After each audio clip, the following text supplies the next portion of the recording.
with Dan Vogel from Ohio Valley Sports Online. You're 40 with the October 9th, 25 Coaches Show remote edition.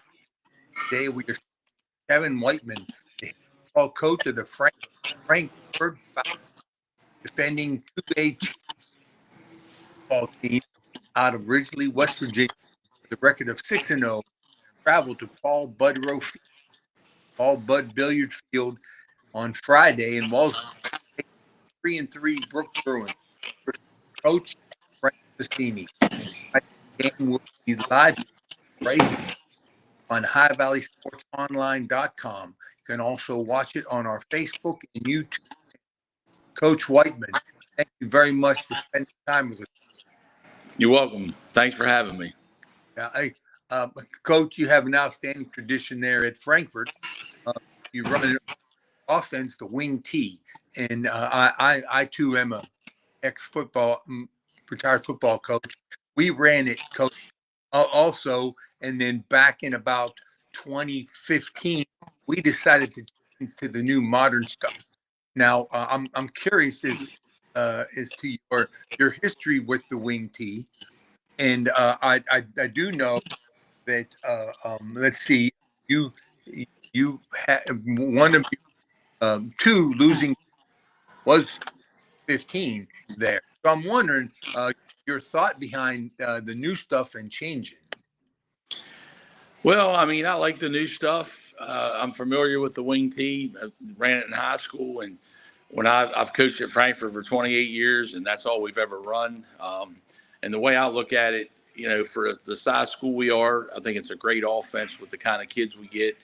You know, with the linemen, you don't always have to have giant linemen. There's a lot of blocking down, a lot of double teams, and the biggest thing is I look at the inception of our school, the success we've had running the wing T, and I'm thinking, why should we change? I went back. I wish I'd have went back since I've been the head coach, but I went back just to 2018, and we average over 300 yards rushing pretty much every game. So that's I think it speaks volumes. It speaks for itself. And I look at our overall success, our playoff success, and what we've done. And if it ain't broke, don't fix it. You know what I mean? Sure. I understand. Actually, when we changed, we were a wing team, and it was the same thing. But you know, our coach at the time thought personnel, you know, really merited the change. But it takes quite a unique situation because it's hard to learn the wing T just in 1 year. And so, tell me a little bit about the support you get from your feeder system, the younger kids in middle. Yeah, they do a good job. They those programs they run the wing T. They do a good job with it. I like to when I can I go watch them, and you know sometimes we have some conversations about it. Now they don't do as much at the Pee Wee level with it. Like my principal here at the school is one of the Pee Wee coaches with his little team he runs.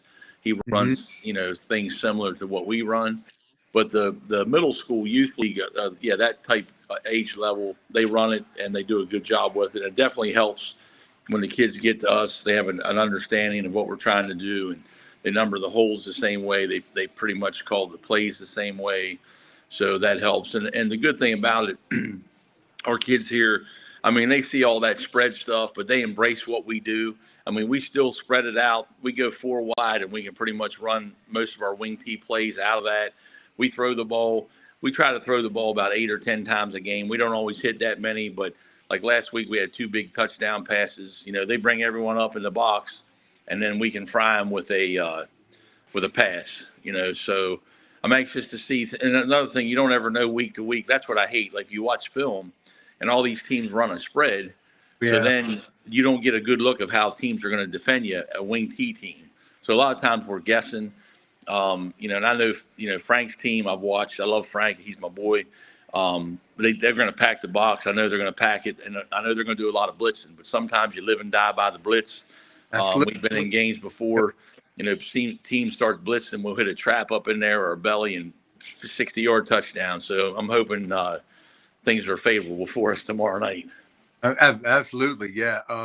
And so it speaks a lot for the support you have from your community with all the teams and all those kids actually learning that offense. It seems like a pretty good place to coach. Oh, it is So definitely. And go ahead. I'm sorry. that's okay. That's okay.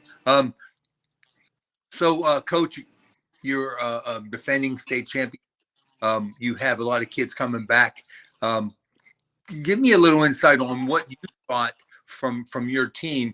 Your biggest challenges were. Did you say biggest challenges coming into this season? Absolutely. I mean, it seems like everything's going to be really great. Champs, and had quite a few people returning, especially on your injury time. Um, so, what was your biggest challenges this year?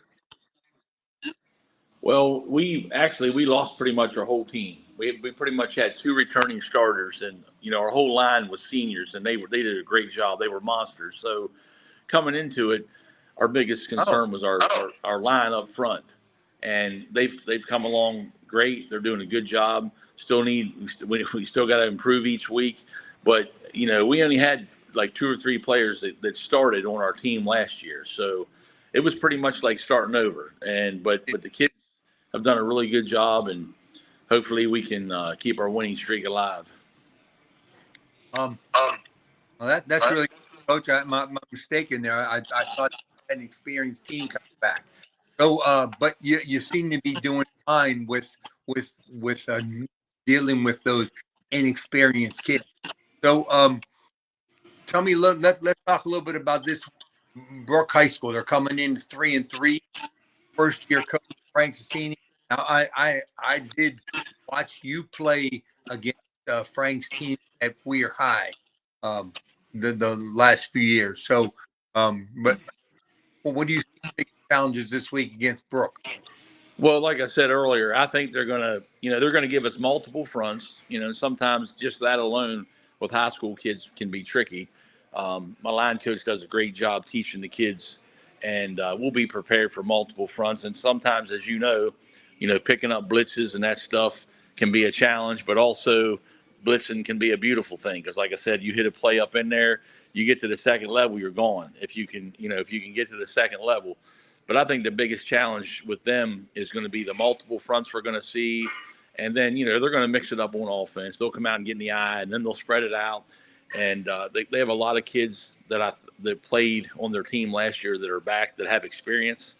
I think their line looks good. I think they're quick off the ball. They got some size.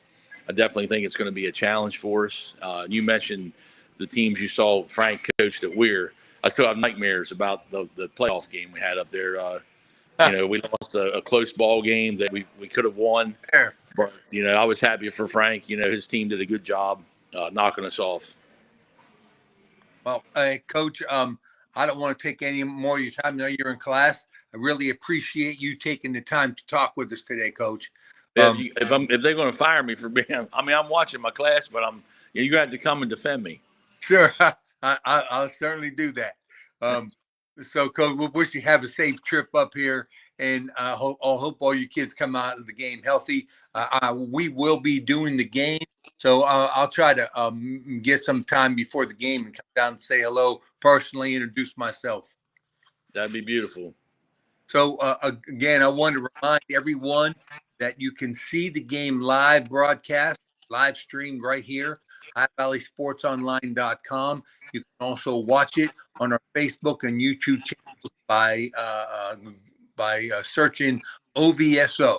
That's a Ohio Valley Sports Online, your sports authority for the high school sports in the Ohio Valley. Again, Coach, all the best to you. Thank you for the time. Thank you. Appreciate it. I'll see you tomorrow night. Yes, sir.